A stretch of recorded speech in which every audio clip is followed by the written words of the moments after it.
My mother-in-law showed up to our wedding wearing a floor-length white lace gown that looked almost identical to mine.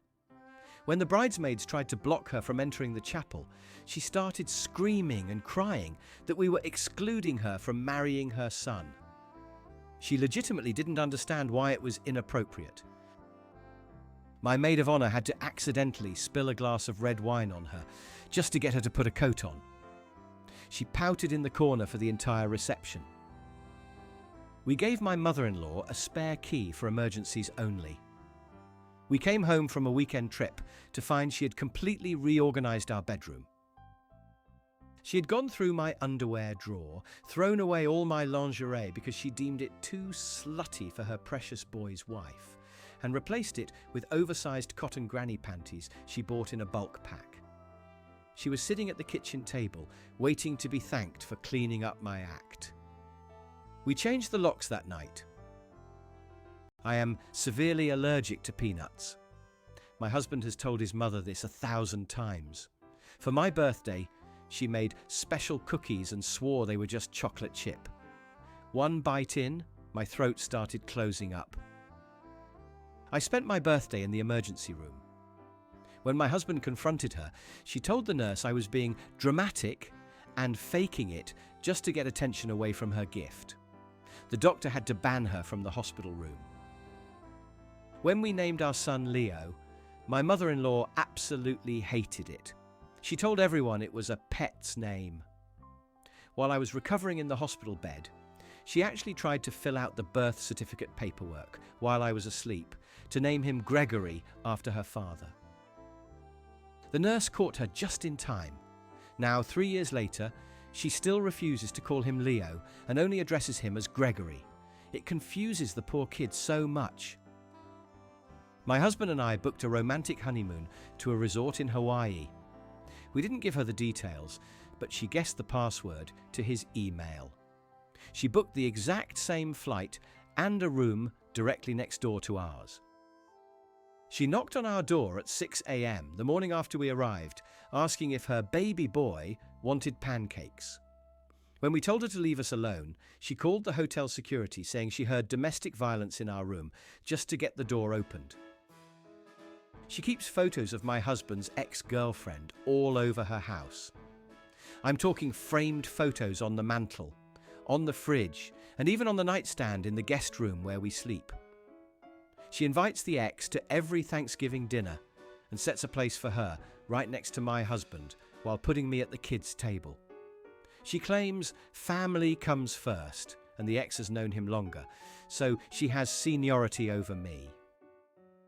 During my pregnancy, she demanded to be in the room for every single appointment, including the transvaginal ultrasounds. When the doctor politely told her that the exam room was for the patient and partner only, she lay down on the floor of the waiting room and started screaming that we were keeping her grandchild hostage. She told the other patients in the waiting room that I was an unfit mother because I wouldn't let her inspect the vessel. I went to work one day and came back to find my living room completely different. She had hired movers while I was gone, put all of my modern furniture into a paid storage unit, and brought in her old dusty floral couches from the 1980s. She told my husband that my furniture had bad feng shui and was causing him stress. She refused to tell us which storage unit my stuff was in until we thanked her. She called my boss at the law firm where I work to ask if I could work fewer hours. She told him that I wasn't cooking enough homemade meals for her son and that my career was ruining the family dynamic. I almost got fired for unprofessional family interference. I had to have a meeting with HR to explain that my mother-in-law is delusional and does not represent my views on work-life balance. Our baby was born with my blue eyes. My husband has brown eyes. My mother-in-law loudly announced at the baby shower, in front of 50 guests, that we needed a paternity test immediately because nobody in our bloodline has those watery, weak eyes. She started passing around a jar to collect money for the DNA test kit. My husband had to physically usher her out of the party while she shouted about mailman babies. My husband decided to get a vasectomy after our second child. His mother tried to override his consent form at the clinic. She stormed into the lobby, screaming that she did not give permission for her lineage to end and that he was legally her property until she died. The security guard had to escort her out, but she stood outside the window, holding a sign that said, "Save the sperm," until the police arrived. I have very long hair that I've been growing out for years. I fell asleep on the couch during a family visit. I woke up to a distinct snipping sound. She was standing over me with kitchen scissors cutting my bangs. She claimed she thought I would look cleaner and less like a witch if I had a bob cut like hers. I had to go to a professional salon to fix the disaster, and I haven't slept in her house since. For Christmas, she bought everyone lavish, thoughtful gifts. For me, she wrapped up a partially used bottle of anti-wrinkle cream, it was half empty, and a book titled How to Please Your Man, published in 1950. Inside the book, she had highlighted passages about keeping the house clean and losing weight. She smiled the whole time I unwrapped it, waiting for me to cause a scene so she could call me ungrateful. She faked a broken hip just to move into our house. She literally pretended to fall down the stairs. The doctors took x-rays and said she was perfectly fine, just a bruise. She insisted they were wrong, bought a hospital bed online, and had it delivered to our dining room.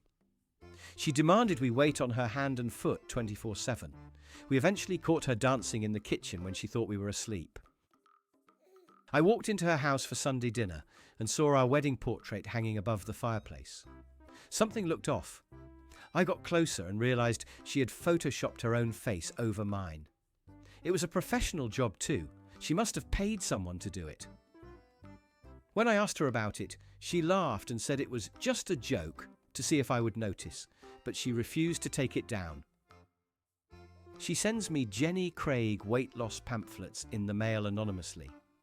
I know it's her because she uses specific vintage stamps that she collects, and once she accidentally left the return address label on the back of the envelope. When I confronted her, she said she was just worried about my husband's back, having to carry me across the threshold, even though we've been married for 5 years. Every time I cook for a family gathering, she sneaks into the kitchen when I turn around to wash a dish. She dumps heaps of salt, vinegar, or cinnamon into the pot to ruin the flavour. Then, when we sit down to eat, she spits it out and claims my cooking is inedible, insisting that we have to order pizza or eat the backup casserole she just happened to bring along in her car. My husband and I went out for a rare romantic date night. The waiter brought an extra chair to our table for 2. My mother-in-law walked in 10 minutes later. She had installed a tracking app on my husband's phone and said she happened to be in the neighbourhood. We were 40 miles away from her house. She sat down, ordered the most expensive thing on the menu, and critiqued our conversation all night. She came over to help with laundry after I had surgery. I walked past the laundry room and found her burying her face in my husband's dirty shirts and smelling them deeply. When I asked what on earth she was doing, she said she was checking if I was using the right detergent because he smells unloved and neglected. It was the creepiest thing I have ever witnessed. She absolutely hates my dog because he sheds. One day, she opened the back gate on purpose to let him out onto the busy road. Luckily, he's well trained and just sat there waiting for me. She told my husband the dog attacked her and tried to bite her throat so we would put him down. We have security cameras in the backyard. The footage showed her trying to shoo him out with a broom while he wagged his tail. She asked my husband for $500 a month for rent, even though we don't live with her and haven't for a decade. She said it was back pay for raising him and feeding him as a child. He actually considered paying it out of guilt until I showed him the math on our own mortgage and daycare costs. She told the rest of the family we were stealing her retirement fund. My husband and I are atheists, and we decided not to baptize our children. She kidnapped our kids for an ice cream trip, but actually took them to get secretly baptized in a bathtub by her friend, who is an online ordained minister. She sent us the video later with the caption, "Saved their souls since you wouldn't." We had to explain to the kids why Grandma dunked them in water with her clothes on. We stayed at her place for Christmas because of a blizzard. There weren't enough beds, so my husband and I shared the guest bed. In the middle of the night, she tried to crawl into the bed between us because she said, "It's freezing in my room and we need to bundle for body warmth." I grabbed my keys and slept in the freezing car rather than deal with that level of weirdness. We bought our dream house in a quiet neighborhood. 3 days after we closed, we saw a sold sign on the house directly across the street. She had bought it. Now she sits on her front porch with high-powered binoculars, watching who comes in and out of our front door. She texts my husband, "Who is that man?" every time the Amazon delivery driver drops off a package. I had the flu with a very high fever. She came over to nurse me back to health. Instead, she vacuumed directly outside my bedroom door for 3 hours and sprayed Lysol disinfectant directly onto my face while I was trying to sleep. She told my husband I was being a lazy hostess for not getting up to make her tea while she was slaving away cleaning my house. She threw out all my jeans while babysitting. She told my husband that married women wear slacks, not denim. She replaced my entire wardrobe with elastic waist beige trousers she bought at a garage sale. When I got home and freaked out, she cried and said she was just trying to help me look more matronly and respectable for the neighbours. During her speech at our wedding reception, she didn't mention me once. She talked for 20 minutes about how hot my husband's college girlfriend was, how smart she was, and how sad she is that they didn't work out because they would have made beautiful, tall babies. The silence in the banquet hall was deafening. My dad eventually cut the microphone cord. She borrowed my car while I was out of town without asking. I don't smoke, but she smoked 2 packs of cigarettes in it with the windows up. She also scraped the entire side against a concrete pillar. When I got back, she blamed a runaway shopping cart and refused to pay for the detailing or the paint job, saying family shouldn't sue family. She created a fake Facebook profile using my photos and my name. She used it to post incredibly rude and political comments on my other family members' pages, trying to start drama and get them to hate me. My cousin works in IT and realized the IP address was coming from her house. When caught, she said she was just testing my reputation. We are strict vegetarians. She hid bacon bits in the mashed potatoes at Thanksgiving and didn't tell us. When we got sick later that night, she laughed and said, "See, your bodies are craving real protein, you're weak." She thought it was hilarious that she tricked us into breaking our ethical code. We haven't eaten a single thing she has cooked since then. After I gave birth to our first child, I was exhausted and fell asleep. I woke up to find her holding the baby and talking to the night nurse. She told the nurse, "I'm the mother, she's just the surrogate." The nurse was extremely confused and almost kicked her out of the ward. My mill claimed it was a slip of the tongue, but she kept correcting people who called me the mum. We changed the locks to keep her out. She called a locksmith, pretended to be me, she had stolen my ID out of my purse previously, and had them drill the lock while we were at work. We came home to find her watching TV on our couch like nothing happened. She said, "You really should be more careful with your keys. Lucky I was here to watch the place." We went camping in the middle of nowhere, specifically to get away from her for a weekend. She tracked our location and showed up at the campsite with her own tent. She said she was worried about bears and brought a referee whistle that she blew every hour on the hour all night long to scare away predators. We didn't sleep a wink. She steals our toilet paper and household supplies.